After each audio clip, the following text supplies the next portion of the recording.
하루하루 문속. 안녕하세요, 하루님들. 하루하루 문숙입니다. 자, 오늘은 제가 잘 다루지 않는 식재료 중에 하나인데요. 그게 왜 그런지, 그리고 또 안 다룰 수가 없죠. 이걸 또 좋아하지 않는 분이 없어서 가끔은 먹는 그런 이제 식재료인 가지를 가지고 얘기를 해보겠습니다. 가지는 참 그 묘한 식재료예요. 그래서 생으로는 사실 잘 안 먹죠. 그리고 생으로 먹으면 그게 아리아리해서 기분이 좋지 않습니다. 그게 왜 그런지 가지에 대해서 조금 얘기를 하면서 그동안 제가 여러 번 여러분들에게 말씀드린 나이트쉐이드, 야행성 음식에 대해서 말씀을 조금 드리고 넘어갈까 합니다. 가지는 야행성 음식입니다. 자, 야행성 음식에는 5가지가 대표적으로 있어요. 그게 뭐냐 하면 가지가 있고요. 그 다음에 토마토가 있고요. 그 다음에 고추가 있습니다. 그 다음에 흰 감자가 있고요. 그 다음에 한 가지는 타바코라고 하죠. 그러니까 담배 이파리가 여기에 속합니다. 그래서 이 5가지 음식을 야행성 식물이다 이렇게 말을 해서 이것들이 밤에 자란다고 해요. 동물들도 야행성 동물이 있듯이 식물도 야행성 식물이 있는데 그 야행성 식물이 이 5가지가 대표적인 것입니다. 야행성 식물의 그 특징이 뭐냐 하면 약간의 독성을 가지고 있어요.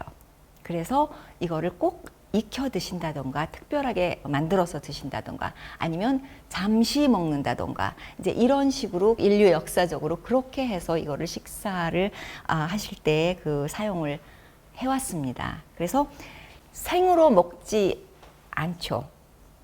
그리고 토마토도 그냥 먹으면 그 껍질에서 야릿한 맛이 있으면서 약간 뭔지 모르게 조금 그 질리는 듯한 그런 이제 기분이 듭니다. 근데 몸이 반응을 하는 거예요. 그 독성에. 그 하얀 감자도 마찬가지입니다. 하얀 감자는 거기도 독성이 있고 또 특히 눈에는 아주 독성이 많이 있습니다. 그래서 감자는 푹 익혀서 눈 주변을 덜어낸 다음에 먹는 것이 안전하죠.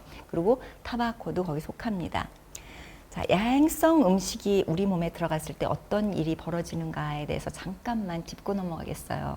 야행성 음식을 자연 요리에서는 야행성 음식을 가끔 씁니다. 자연 치유식에서는 거의 쓰지 않아요. 우선 그 야행성 음식이 밤에 자라는 음식이면서 우리 몸에 들어왔을 때에 우리의 몸의 통증을 올려주는 역할을 합니다. 자, 제가 이걸 왜 먼저 꺼내서 제일 중요하게 생각하냐 하면은 얼마 전에 제가 그 통계를 봤는데 노인 자살률이 우리나라 굉장히 높다고 해요. 그 자살률의 그 이유가 나와 있었어요. 근데 그 이유의 1번이 우울증입니다. 그리고 이 이유의 2번째가 몸의 통증이라고 했습니다. 그래서 그걸 보고 굉장히 가슴이 아팠어요. 그러니까 저도 지금 나이가 꽤 있어서 이제 그런 거를 느끼기 시작하는 나이인데 저는 그동안 이제 이런 걸 많이 먹지 않았기 때문에 통증이 심한 정도는 아니거든요. 그런데 이걸 꼭 짚고 넘어가야 되겠다는 생각을 했습니다. 그리고 야행성 음식은 어떤 성질이 있냐면 몸에 들어가서 몸에 있는 칼슘을 자기 몸에 붙여서 애만 데다 갖다 붙인다라는 결과가 나와 있습니다. 그 애만 데가 어디냐면 관절 같은 곳입니다. 아니면 키드니 스톤이라고 하죠. 그 신장의 그 돌이라든가 쓰잘데없는 그 돌을 염증에서 끌어내서 돌에 대해서 걸린다든가 아니면 관절염에 그런 데 가서 칼슘이 붙으면서 관절염이 더 심각해지는 상태가 일어나고 하는데 도움이 안 됩니다. 제가 오늘 야행성 얘기를 하려고 가지, 맛있는 가지를 얘기를 하면서 이렇게 심각한 얘기를 드리게 돼서 정말 죄송합니다. 근데 일단 알고 있으면 모르고 마구 먹으면서 내가 왜 이런가 이런 것보다는 그래서 제가 항상 말씀을 드렸죠. 뭐를 먹어서 나으려고 하는 것보다 무엇을 일단 빼내야 되는가를 먼저 생각하시라고 제가 여러 번 수차례 말씀을 드렸습니다. 특히 이런 야행성 음식은 이 화해 계절에 참 많이 나오거든요. 그래서 요때에 조금 먹고 그럼 몸이 좀 감당하기가 쉬워집니다. 자, 그래서 오늘 가지를 어떻게 그럼 조리를 해야 되는지 그리고 그 야행성 음식들도 조리를 하면 조금 약해집니다. 그 가지는 공기가 상당히 많은 채소 중에 하나입니다. 이게 거의 물보다 공기가 상당히 많은 채소예요. 그래서 이런 경우에는 무엇을 같이 이거하고 쿠킹을 하더라도 바로 다 빨아들여요. 그래서 무엇이랑 같이 쿠킹을 하느냐를 아주 신중하게 생각하셔야 됩니다. 가지는 기름에다 볶으면 기름이 엄청나게 이게 빨아들여요. 금방. 그래서 가지는 자연식에서는 기름에 튀기거나 볶는 일을 바로 하지 않습니다. 나중에 기름을 가미를 하더라도 이거를 스팀을 먼저 하는 것이 아주 중요합니다. 스팀을 해서 야행성의 기운도 가라앉히고 스팀으로 해서 이 공기의 양도 조절을 미리 한 다음에 그 다음에 기름을 넣으시는 것이 훨씬 더 건강하게 가지를 먹는 방법입니다. 그래서 제가 우선 이렇게 잘라 볼게요. 스팀을 하면 줄으니까 제가 한번 넉넉히 한번 해볼게요. 이렇게. 자, 이거를 담아 보겠습니다. 여기다가 스팀을 할게요. 담아서 또 뭐 예쁘게 안 넣어도 돼. 그냥 넣으면 돼. 이렇게 넣으면 지네들이 알아서 이걸 뚜껑을 꽉 닫고 그렇게 얘기하고 있는데 이제 이게 위로 올라오기 시작했네. 한번 체크를 해볼게요. 이게 스팀이 잘 돼야지 맛있는데 스팀이 덜 되면 이게 알이거든요. 그 알이라는 게 바로 그 독성이 하는 일입니다. 알이거든요. 그래도 한번 잠깐 체크를 해볼게요. 오, 밑에 있는 거는 다시 한번 뒤집어 줄게요. 정말 잘 된 것 같다. 자, 뒤집어 주면서 여기다가 약간의 소금을 좀 칠게요. 그래서 여기서 바닷소금 좀 치고 약간 소금은 어떻게 된다? 내려가는 기운이 있다라고 말씀드렸죠. 그래서 위에다가만 쳐놔도 이렇게 내려가는 기운이 발동을 합니다. 그래서 우리 장기에서도 소금은 이렇게 밑으로 내려보내는 역할을 해요. 그 설탕은 어떻게 이렇게 띄우는 역할을 합니다. 그래서 설탕을 너무 많이 먹었을 때 기분이 어때요? 벙해져요. 그랬을 때 얼른 소금을 조금 드시면 이렇게 가라앉습니다. 그래서 술 먹었을 때 그게 벙하죠. 그럴 때 아주 짠 걸로 아침에 해장을 하시는 게 그런 이유 때문입니다. 이제 금방 될 것 같아요. 이게 아까 보니까 거의 다 됐는데, 자, 여기서 불을 끄겠습니다. 따단. 불 끄고 서두르지 않고 기다려서 가라앉아서 오케이 되면 꺼내서 제가 전번에도 말씀드린 적이 있어요.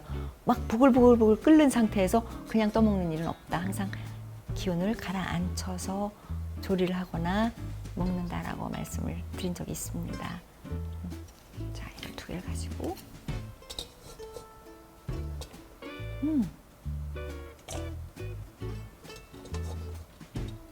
와우.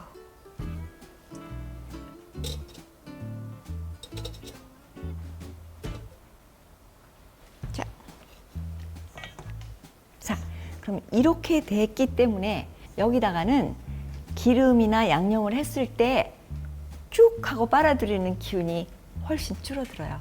그래서 여기에다가 조리를 하세요. 그래서 제가 여기다 한번 해볼게요. 이제 조금 식었을 때 이렇게 약간 식어가면은, 그래서 아까 그 많은 것 같았던 그 가지가 스팀해서 식혀 놓으니까 요만큼밖에 안 돼요. 근데 이게 지금 제가 아무것도 안 넣은 거거든요. 그냥 스팀만 해서 꺼내 놓은 거예요.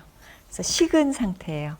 네, 여기다 간을 좀 맞추는데 돌소금 조금 넣고, 그 다음에 여기다가 또 아까 그 화산암 소금도 좀 넣고 이렇게 재밌게, 저는 이재미의 쿠킹을 하는 것 같아요. 이렇게 재밌게 하고 또 뭐를 넣을까 이제 그렇게 생각을 하고, 그다가 올리브유가 들어가야 되겠죠. 많은 양의 올리브유, 많은 양의 기름이 들어갈 때는 올리브유. 근데 여기다가 참기름도 조금 섞을 거예요. 왜냐하면 이 가지에는 그렇게 참기름의 냄새가 나면 그렇게 맛이 향긋하더라고요. 올리브유는 듬뿍, 항상 걱정하지 말고 조금 넉넉하다 싶을 정도로 올리브유를 쓰세요. 그 다음에 여기다가 참기름을 쓸 건데, 참기름 쓰기 전에 여기는 그 간장을 좀 쓰는 게 그렇게 맛있어요. 그래서 제가 여기 가지고 온 게 이제 수제 진간장인데요. 그거를 이게 좀 짜니까 많이 넣지 않아도 돼요. 그래서 간장의 그 짭짤하고 그 발효된 맛, 그 맛이 굉장히 맛을 내거든요. 그래서 요만큼만 넣고 이제 여기다가 참깨를 좀 넣을 거예요. 참깨를 갈아서 쓰면 재밌거든요. 통깨는 그냥 먹으면 소화가 잘 안 돼요. 그냥 왔다 갔다 하다가 그냥 통과를 하거든요. 참깨가 소화가 잘 안 되니까 이걸 약간만 갈아주면 아주 파우더가 되지 않아도 괜찮습니다. 이렇게 조금 하면 소리도 재밌어. 조금만 타게 해주는 거예요. 그러니까 다 가루가 되지 않아도 괜찮아요. 이렇게 해서 다 된 것 같아요. 아휴, 고소한 냄새가 나기 시작하죠. 이렇게 갈아서 이거를 넣어주고. 재밌잖아요. 그래서 그냥 뿌리는 것보다 내가 갈아서 이렇게 해서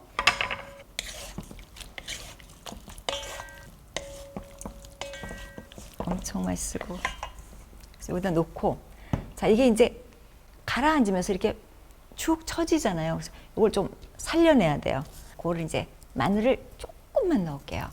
마늘을, 이게 조그만 마늘인데 요거 한 개만 넣을게요. 그래서 한 개만, 이것도 씹히지 않도록 아주 가늘게 잘라서 약간만 이렇게 해서 파세리를 조금 이렇게 채쳐서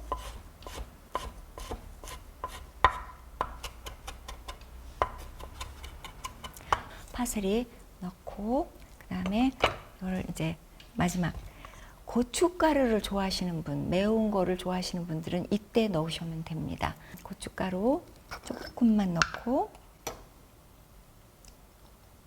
조금만 넣고, 그 다음에 카얀을 한 번만 할게요.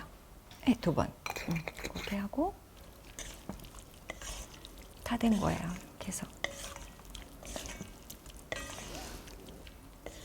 그리고 한 가지만 더 짚고 넘어갈게요. 이 고지베리는 화에 속하는 기품입니다. 지금 그래서 여기도 고지베리를 몇 개만 넣어 볼게요.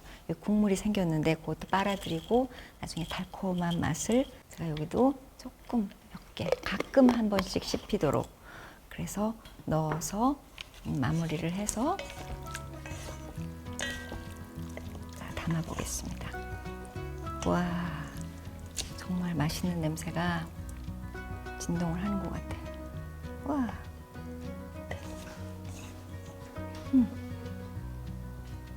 이렇게 해서 여기서 국물을 조금 떠서 위에다 올린 다음에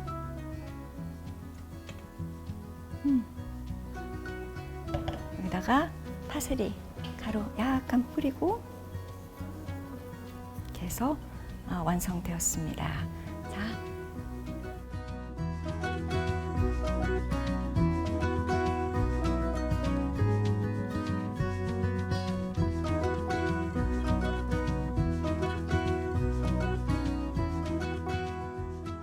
진짜 이게 이렇게 황홀하게 이렇게 입에 살살 녹는 그런 기분이 드는 가지 요리 해봤습니다. 아주 쉬워요. 이것도 스팀만 하면 돼요. 그래서 이렇게 간단하고 건강한 여름 음식 여러분 생활에 도움이 되었으면 합니다. 하루하루 문숙이었습니다.